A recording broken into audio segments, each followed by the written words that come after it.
Hello friends, ಇವತ್ತು ನಾವು mutton keema ಉಂಡೆ ಸಾರು ಮಾಡೋದನ್ನ ನೋಡ್ಕೊಳ್ಳೋಣ. ಉಂಡೆಗಳು ಯಾವುದೇ ರೀತಿ ಒಡಿದಂಗೆ ಹಾಗೆ ಸಾರು ರುಚಿಯಾಗಿ ಮಾಡೋದು ಹೇಗೆ ಅಂತ ತೋರಿಸ್ತಾ ಇದ್ದೀನಿ. ಇದೇ ರೀತಿ ಸಾರನ್ನು ನೀವು ಮಾಡಬೇಕು ಅಂದರೆ ವಿಡಿಯೋನ ಸ್ಕಿಪ್ ಮಾಡದೆ ನೋಡಿ, ಹಾಗೆ ಚಾನೆಲ್ನ ಸಬ್ಸ್ಕ್ರೈಬ್ ಮಾಡ್ಕೊಳ್ಳಿ. ಮೊದಲು ಮಸಾಲ ರೆಡಿ ಮಾಡ್ಕೊಳ್ಳೋಣ. ಕಡಾಯಲ್ಲಿ 2 ಸ್ಪೂನ್ ಎಣ್ಣೆ ಹಾಕ್ಕೊಂಡು ಅರ್ಧ ಚಿಪ್ಪಷ್ಟು ತೆಂಗಿನಕಾಯಿ ತುರಿದು ಹಾಕ್ತಾ ಇದ್ದೀನಿ. 2 ಈರುಳ್ಳಿನೂ ಕಟ್ ಮಾಡಿ ಸೇರಿಸ್ತಾ ಇದ್ದೀನಿ. 2 ಗಡ್ಡೆಯಷ್ಟು ಬೆಳ್ಳುಳ್ಳಿ, ಅಂದರೆ ಒಂದು 20 ಎಸಲಷ್ಟು ಬೆಳ್ಳುಳ್ಳಿ, 2 ಇಂಚಷ್ಟು ಶುಂಠಿ ಸೇರಿಸ್ಕೊಳ್ತಾ ಇದ್ದೀನಿ. ನಂತರ ಲವಂಗ 1 8, ಹಾಗೆ ಚಕ್ಕೆ 1 ಇಂಚಷ್ಟು ಹಾಕ್ಕೋಬೇಕು. ಈಗ ಇದನ್ನೆಲ್ಲ ಚೆನ್ನಾಗಿ ಫ್ರೈ ಮಾಡ್ಕೊಳ್ಳಿ, ಅಂದರೆ ಕೆಂಪಗಾಗಬೇಕು. ಆ ರೀತಿ ಹಸಿ ವಾಸನೆ ಹೋಗೋವರೆಗೂ ಫ್ರೈ ಮಾಡಿಕೊಂಡು ಇದರಲ್ಲಿ ನಾನು ಖಾರಕ್ಕೆ ಒಣಮೆಣಸಿನ್ಕಾಯಿ ಹಾಕ್ತಾ ಇದ್ದೀನಿ. ನೀವು ಬೇಕು ಅಂದರೆ ಅಚ್ಚಕಾರದ ಪುಡಿನೂ ಹಾಕ್ಕೋಬೋದು. ಒಂದು 8ರಿಂದ 9 ಸೇರಿಸ್ಕೊಳ್ತಾ ಇದ್ದೀನಿ. ಹಾಗೆ 1 ಟೀ ಸ್ಪೂನಷ್ಟು ಧನಿಯಾ ಪುಡಿನೂ ಸೇರಿಸ್ಕೊಳ್ತಾ ಇದ್ದೀನಿ. ನಂತರ 1/4 ಟೀ ಸ್ಪೂನಷ್ಟು ಅರಿಶಿನ, ಹಾಗೆ ಸ್ವಲ್ಪ ಕೊತ್ತಂಬರಿ ಸೊಪ್ಪು. ನೋಡಿ, ತಲ ಹಿಡಿತಾ ಇದೆ, ಅದರಿಂದ ಸ್ವಲ್ಪ ನೀರನ್ನು ಹಾಕ್ಕೊಂಡು ಒಂದು ಕುದಿ ಬರೋವರೆಗೂ ಕುದಿಸ್ಕೋಬೇಕು. ಈ ಥರ ಮಸಾಲೆ ಎಲ್ಲ ರೆಡಿ ಆದ ನಂತರ ಪೂರ್ತಿ ತಣ್ಣಗಾದ ನಂತರನೇ ನಾವು ಗ್ರೈಂಡ್ ಮಾಡಬೇಕಾಗುತ್ತೆ. ಓಕೆ, ಈ ಕಡಾಯನ್ನು ಒಂದು ಪಕ್ಕದಲ್ಲಿ ಎತ್ತಿಟ್ಕೊಂಡು ಕೈಮಾ ಉಂಡೆಗೆ ನಾನು ಮಸಾಲ ರುಬ್ಕೊಳ್ತೀನಿ. ಮಿಕ್ಸಿ ಜಾರಲ್ಲಿ ಒಂದು 3 ಟೇಬಲ್ ಸ್ಪೂನಷ್ಟು ಕಾಯಿ ತುರಿ, ಒಂದು ಅರ್ಧ ಈರುಳ್ಳಿ, ಹೆಚ್ಚಿಗೆ ಈರುಳ್ಳಿ ಹಾಕಬಾರ್ದು, ನೀರು ಬಿಟ್ಕೊಂಡ್ಬಿಡುತ್ತೆ, ಹಾಗೆ 2 ಇಂಚಷ್ಟು ಶುಂಠಿ, 10 ಎಸಲಷ್ಟು ಬೆಳ್ಳುಳ್ಳಿ ಹಾಕ್ತಾ ಇದ್ದೀನಿ.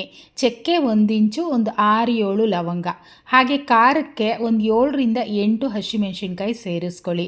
ಕೊತ್ತಂಬರಿ ಸೊಪ್ಪನ್ನು ಹಾಕಿ ಸ್ವಲ್ಪ ನೀರನ್ನು ಹಾಕಿ ರುಬ್ಕೋಬೇಕು. ನಾನು ಧನಿಯಾ ಪುಡಿ 1 ಟೀ ಸ್ಪೂನ್, 1/4 ಟೀ ಸ್ಪೂನ್ ಅರಿಶಿನೂ ಹಾಕ್ಕೊಂಡು ಮೆತ್ತಗೆ ರುಬ್ಕೊಳ್ತೀನಿ.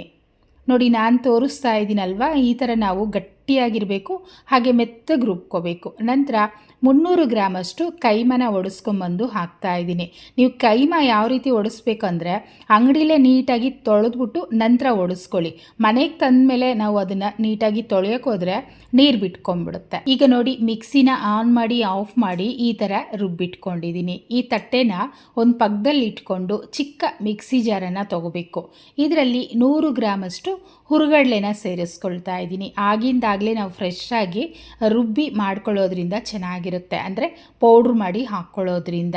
ಈಗ ಇದನ್ನು ಅಷ್ಟೇ ಚೆನ್ನಾಗಿ ಮೆತ್ತಗೆ ಪೌಡ್ರ್ ಮಾಡ್ಕೊಂಡಿದ್ದೀನಿ. ಕರೆಕ್ಟ್ ಮೆಜರ್ಮೆಂಟ್ ಸಮೇತ ತೋರಿಸ್ತಾ ಇದ್ದೀನಿ.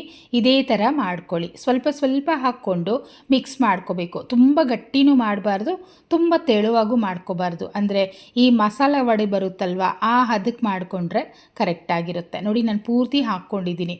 100 ಗ್ರಾಮ್ ಕರೆಕ್ಟಾಗಿತ್ತು. ಓಕೆ, ನೋಡಿದ್ರಲ್ಲ ಎಷ್ಟು ಚೆನ್ನಾಗಿ ನೀಟಾಗಿ ರೆಡಿಯಾಗಿದೆ.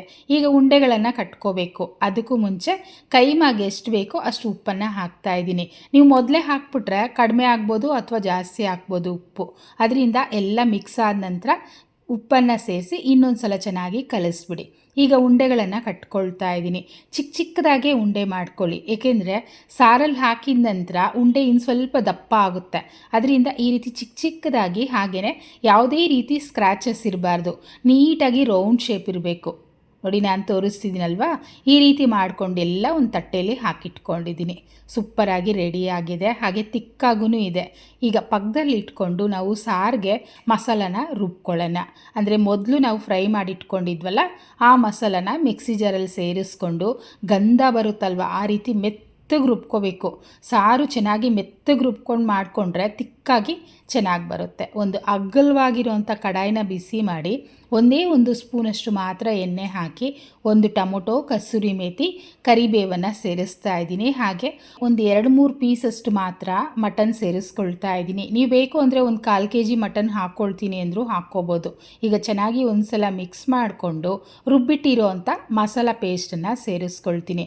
ಚೆನ್ನಾಗಿ ಮೆತ್ತಗೆ ನಾವು ರುಬ್ಕೊಂಡ್ರೆ ಸಾರು ತಿಕ್ಕಾಗಿ ತುಂಬ ಚೆನ್ನಾಗಿ ಬರುತ್ತೆ.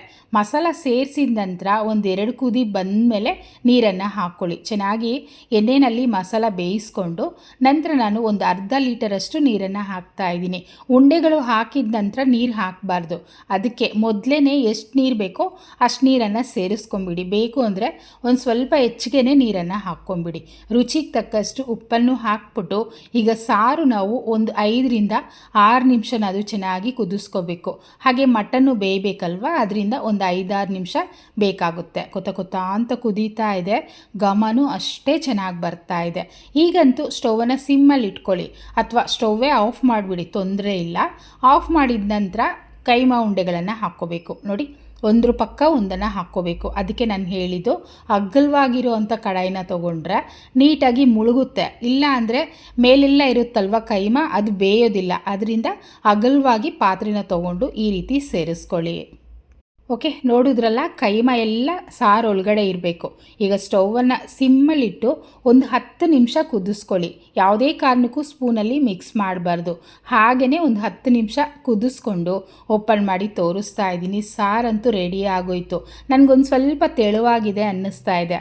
ಅದರಿಂದ ಒಂದು ಸೈಡಿಂದ ನಿಧಾನಕ್ಕೆ ಮಿಕ್ಸ್ ಮಾಡಿ ಇನ್ನೂ ಒಂದು 5 ನಿಮಿಷ ಕುದಿಸ್ಕೊಳ್ತೀನಿ. ನಾನು ಸ್ವಲ್ಪ ಗಟ್ಟಿಗೆ ಮಾಡ್ಕೊಳ್ತಾ ಇದ್ದೀನಿ. ನಿಮಗೆ ತೆಳುವಾಗಿದ್ರೂ ಪರವಾಗಿಲ್ಲ ಅಂದರೆ ಇಷ್ಟಕ್ಕೇ ನಿಲ್ಲಿಸ್ಕೋಬೋದು. ಈಗ ನೋಡಿ, ತೋರಿಸ್ತಿದ್ದೀನಿ. ಸೂಪರಾಗಿ ಸಾರು ರೆಡಿಯಾಗಿದೆ. ಕೈಮಾ ಉಂಡೆಗಳು ಎಷ್ಟು ಚೆನ್ನಾಗಿ ಬಂದಿದೆ ಅಲ್ವಾ? ನಾನು ತೋರಿಸಿರೋ ಮೆಜರ್ಮೆಂಟ್ ಪ್ರಕಾರ ಹಾಗೆ ನಾನು ಯಾವ ರೀತಿ ಮಾಡಿದ್ನೋ ಅದೇ ರೀತಿ ನೀವು ಮಾಡಿಕೊಂಡ್ರೆ ಸುಲಭವಾಗಿ ಕೈಮಾ ಉಂಡೆ ಸಾರನ್ನು ಮಾಡ್ಕೋಬೋದು. ಹಾಗಿದ್ದರೆ ಇವತ್ತೇ ಟ್ರೈ ಮಾಡ್ತೀರಾ ಅಲ್ವಾ? ಮಾಡಿ ಹೇಗೆ ಬಂತು ಕಮೆಂಟ್ ಮಾಡಿ, ಲೈಕ್ ಮಾಡಿ, ಶೇರ್ ಮಾಡಿ, ನಂತರ ಚಾನಲ್ನ ಸಬ್ಸ್ಕ್ರೈಬ್ ಮಾಡ್ಕೊಳ್ಳಿ. Thank you.